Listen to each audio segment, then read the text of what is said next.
ಪ್ರತಿಭಟನೆಯಲ್ಲಿ ಆಡಿದಂಥ ಮಾತೊಂದು ಸಿಟಿ ರವಿಯವರನ್ನ ಸಂಕಷ್ಟಕ್ಕೆ ಸಿಲುಕಿಸಿದೆ. ಸದ್ಯ ಅವರಿಗೆ ನೋಟಿಸ್ ಕೊಟ್ಟಿದ್ದಾರೆ ಪೊಲೀಸರು, ವಿಚಾರಣೆಗೆ ಹಾಜರಾಗಿ. ಇವತ್ತು ವಿಚಾರಣೆಗೆ ಹಾಜರಾಗಿ ಅಂತ ಚಿಕ್ಕಮಗಳೂರು ನಗರ ಪೊಲೀಸರು ನೋಟಿಸ್ನಲ್ಲಿ ಉಲ್ಲೇಖಿಸಿದ್ದಾರೆ.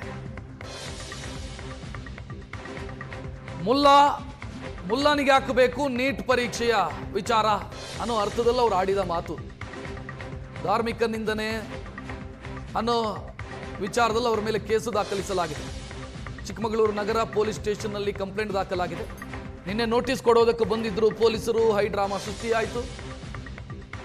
ನಾನು ಆಡಿದಂಥ ಮಾತು ಬೇರೆ, ಇವರು ಮಾಡಿರುವಂಥ FIR ಬೇರೆ ಅಂತ ಸಿಟಿ ರವಿ ಸಮರ್ಥಿಸಿಕೊಂಡ್ರು. ಸತ್ಯ ಹೇಳಿದ್ದಕ್ಕೆ 1000 ನೋಟಿಸ್ ಕೊಟ್ಟರು ಕೂಡ ನಾನು ಅದನ್ನು ಸ್ವೀಕರಿಸ್ತೀನಿ, ಸತ್ಯ ಹೇಳೋದು ನಿಲ್ಸಲ್ಲ, ನಾನು ಧಾರ್ಮಿಕ ನಿಂದನೆ ಮಾಡಿಲ್ಲ ಅಂತ ಸಿಟಿ ರವಿ ಸಮರ್ಥಿಸಿಕೊಳ್ತಾ ಇದ್ದಾರೆ. ಇವತ್ತು ವಿಚಾರಣೆಗೆ ಹಾಜರಾಗಿ ಅಂತ ಚಿಕ್ಕಮಗಳೂರು ಪೊಲೀಸರು ನೋಟಿಸ್ನಲ್ಲಿ ಉಲ್ಲೇಖಿಸಿರೋದು. ಮಾಡಿದವರು ಹೆದರಬೇಕು. ನನಗೆ ನೋಟಿಸ್ ಬಂದಿರೋದು ಭ್ರಷ್ಟಾಚಾರದ ಕಾರಣಕ್ಕಲ್ಲ, ಸತ್ಯ ಹೇಳಿದ ಕಾರಣಕ್ಕೆ. ಸತ್ಯ ಹೇಳಿದ್ದಕ್ಕೆ ನೋಟಿಸು 1000 ನೋಟಿಸ್ ಬಂದರೂ ಸ್ವೀಕಾರ ಮಾಡ್ತೀನಿ, 1000 ಕೇಸ್ ಆದರೂ ಸ್ವೀಕಾರ ಮಾಡ್ತೀನಿ. ಸತ್ಯ ಹೇಳೋದು ನಿಲ್ಲಿಸೋದಿಲ್ಲ.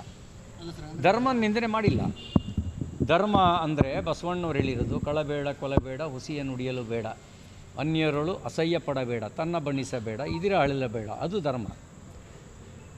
ನಾನು ಯಾವ ಮುಲ್ಲ ನೀಟು ಚಳುವಳಿಯ ಸಂದರ್ಭದಲ್ಲಿ ಪೆಟ್ರೋಲ್ ಟ್ಯಾಂಕಿಗೆ ಬೆಂಕಿ ಕೊಡ್ತಾ ಇದ್ದ ಆ ಮುಲ್ಲನ ಬಗ್ಗೆ ಮಾತಾಡಿದ್ದೀನಿ.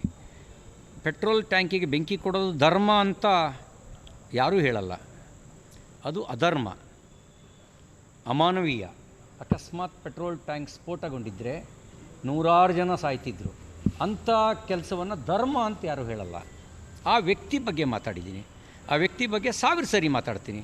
ಆ ವ್ಯಕ್ತಿಯನ್ನು ಮತಕ್ಕೆ ತಳಕು ಹಾಕೋದಾದರೆ ಆ ಮತದ ಬಗ್ಗೆಯೂ ವಿಚಾರ ಮಾಡಬೇಕಾಗತ್ತೆ. ಆ ವ್ಯಕ್ತಿಗೆ ಸಮರ್ಥನೆ ಕೊಡೋದಾದರೆ ಆ ಸಮರ್ಥನೆ ಕೊಡೋರು ಧರ್ಮಿಷ್ಠರಾಗಕ್ಕೆ ಹೆಂಗೆ ಸಾಧ್ಯ? ನನ್ನ ಜೀವನದಲ್ಲಿ ಮುಂದಿಟ್ಟು ಹೆಜ್ಜೆಯನ್ನು ಹಿಂದಿಟ್ಟು ನನ್ನ ಜೀವನದಲ್ಲೇ ಅಭ್ಯಾಸ ಇಲ್ಲ.